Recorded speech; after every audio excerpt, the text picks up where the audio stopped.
You do not have 4 hours a day to study for the BCBA certification exam. Most people don't. If you are working full-time and coming home at night and expecting that all of your high-quality studying time, especially for those more advanced concepts, is going to happen smoothly after work when you've already got all this other stuff going on and you are fried from the day, that's not a recipe for success. So instead, think about something like this. 15 minutes in the morning to review one concept. You're working your way through the list of concepts. You are spending those 15 minutes in the morning generating examples and non-examples. Generating those examples and non-examples for yourself is going to really help with that concept formation, right? What are the critical features of the concept? How are we going to wrap our heads around the fact that we actually know this concept inside and out and not just reciting a definition?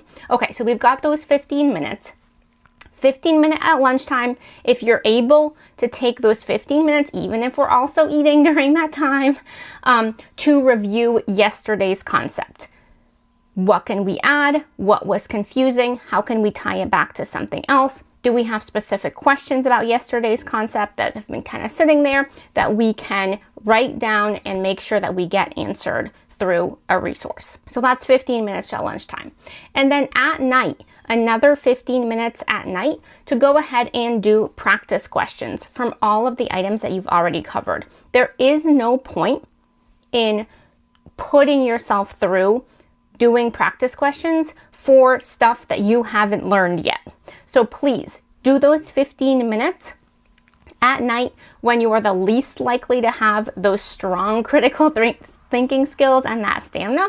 Do those 15 minutes at night of practicing answering questions rather than generating your own, practicing answering those questions about content that you have already learned. And that is really valuable because at the end of the day, the exam is all about answering multiple choice questions about content we've already learned. So that can be a really good time to be working on our mocks or quizzes that are generated by item.